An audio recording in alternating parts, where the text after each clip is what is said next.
Hallelujah. Ang topic natin sa umagang ito ay matutunghayan natin sa John 4 verse 24. Sinasabi dito, God is a spirit, and those who worship Him must worship in spirit and truth. Katotohanan po ang sinasabi ng Biblia na kinakailangan natin ng pagsamba sa ating totoong Diyos. Hallelujah. Subalit, paano sasamba ang isang taong walang Diyos? Kung wala si Kristo sa buhay mo, ay hindi ka makakasamba at wala kang Diyos, wala kang pag-asa. Totally. Amen? Kasi ang taong tumanggap kay Kristo ay nabautismuhan ng Espiritu Santo. Ito ang God, the Holy Spirit. Ang Diyos ay sumasa atin.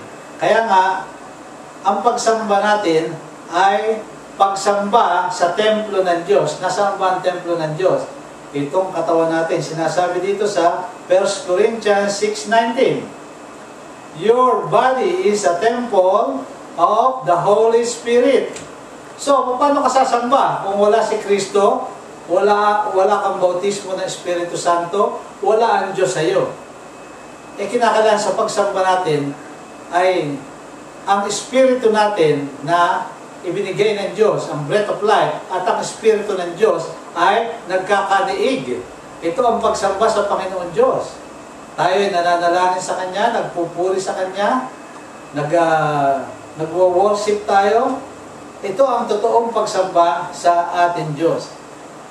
So, kinakailangan natin worship the Lord every day of our lives. Sa araw-araw na ating buhay, kinakailangan ay sumamba tayo. Ang fellowship ay isang beses, isang linggo na kung saan ang mga anak ng Diyos ay nagtitipon-tipon at sila ay may leader, ang pastor na tagapagsalita ng Diyos. Subalit, kung tayo na kay Kristo, ang templo ay nasa sa ating sarili, individually. Kinakailangan araw-araw sa pagising, bago matulog, kinakailangan ay kaniig natin ang Panginoon Diyos. Tayo dumadalangin, ito ang totoong pagsamba. Hallelujah, praise the Lord. So, kasi ang ating Diyos ay makapangyarihan Diyos. Iisang Diyos na may 3 persona.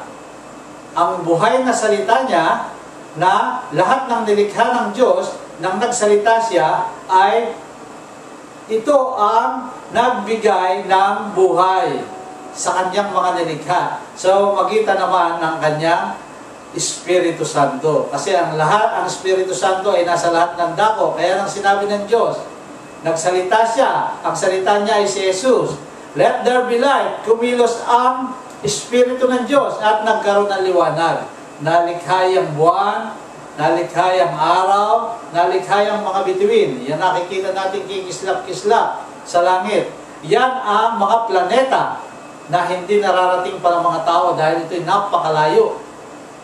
Bilyon-bilyon o trilyong milya simula dito sa ating mundo. Kaya yan ang nagbibigay liwanag sa atin. Unang-una ang araw at ang buwan sa gabi. Hallelujah. So, ang ating Diyos ay makapangyarihan. Siya ang lumikha ng lahat. Langit at lupa, ang kalawakan, ang lahat ng nakikita ng tao. Ang Diyos ang lumikha. Sinasabi dito sa Galatians 4:8, formerly, when you did not know God, you were enslaved to beings that by nature are not Gods. Nang hindi pa natin tinatanggap ang Panginoong Hesukristo, tayo ay walang Diyos. Ano ibig sabihin? Kinakailangang ipanganak kang muli upang ang Diyos ay sumasayo. Paano ka ipapanganak na muli? Kinakailangan makarinig ka ng salita ng Diyos upang magkaroon ka ng pananampalataya, at kung may pananampalataya ka na, ay malaman mo ang totoong Diyos na kinakailangan tanggapin mo ang Diyos na namatay para sa ating lahat, ang Diyos Anak, ang Panginoong Hesukristo, dahil sila ay iisa. Hindi pwedeng paghiwalayin ang Ama, Anak, Espiritu Santo. Almighty God, one God, in 3 persons. Kung nasa sa atin si Kristo, nasa atin ang Ama at ang Espiritu Santo.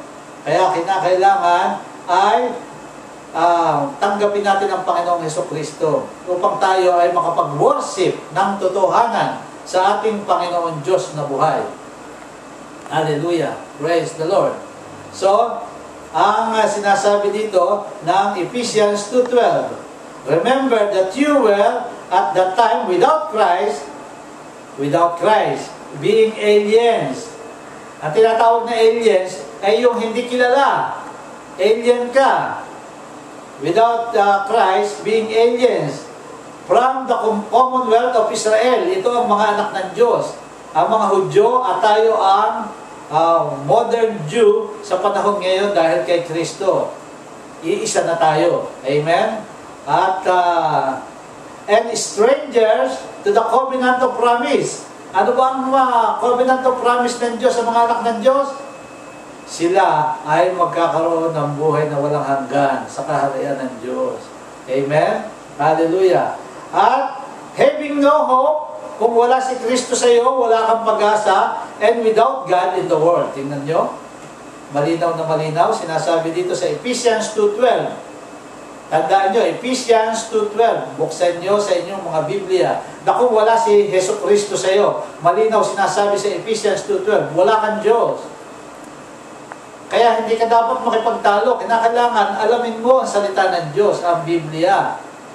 Pag-aralan mo ito at ipamuhay mo. Kasi kung wala si Kristo, ito ang importante, ang Diyos na namatay para sa ating lahat, ang Panginoong Hesus, kung wala si Kristo, hindi mo tinanggap, wala kang Diyos. Kawawa ka, kapatid. Kung wala kang Diyos, wala kang pag-asa. Kung wala kang Diyos, lahat ng gawin mo, ang dulo ay distraction. Kung wala kang Diyos, wala kang buhay na walang hanggan. Ano ang pupunta sa iyo? Pag ikaw ay namatay, na hindi ka nabago, hindi ka naging anak ng Diyos sa magitan ni Kristo, ang patutunguhan mo ay walang hanggang pagdurusa. Kaya sinasabi, my people are being perished, sabi ng Bible, for lack of knowledge. Then sila ay naglalaho at nadidestroy dahil walang kaalaman. Kaya nga tinuturo natin lagi at ipinapahayag ng Espiritu Santo sa atin na kung wala si Kristo, wala ang Ama, wala ang Espiritu Santo, wala kang Diyos. Malinaw ba mga kapatid? Hallelujah. Praise the Lord. Ang Diyos, God the Father, ang Creator ng lahat. At lahat ay nalikha sa umagitan ng kanyang buhay na salita. At ang buhay na salita na yan ay si Jesus. Jesus Christ. Sinasabi dito sa John 1:1, in the beginning, sa umpisa pa lang, was the Word. Walang nalikha ng Diyos. Kinakailangan magsalita ang Diyos. Ang salita ng Diyos ay buhay. In the beginning was the Word, and the Word was God. And the Word was with God, and the Word was God.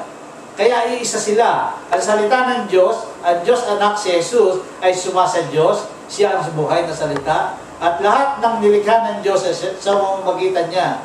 Hallelujah. At nang likhain ng Diyos sa pamamagitan ng Panginoong Jesus ng salita niya na magsalita, let there be light. Lahat ng sinabi ng Diyos ay ginampanan ng Diyos Espiritu Santo, ang third person, ikatlong persona ng Diyos. Dahil ang Espiritu ng Diyos ay nasa lahat ng dako, sa lahat ng oras, sa lahat ng pagkakataon. So, kumilos ang Espiritu ng Diyos at binigyan ng buhay at nalikha ang araw, ang buwan, ang mga bituin, ang lahat ng planeta sa kalawakan. Napakadakila ng Diyos. Kapatid, hindi ba napakasayang malaman na ang Diyos ay makapangyarihan, na ang salita ng Diyos ay buhay, siya ang Panginoong Jesus, na ang Espiritu ng Diyos ay nagbibigay ng buhay. Paano ka magkakaroon ng buhay na walang hanggan?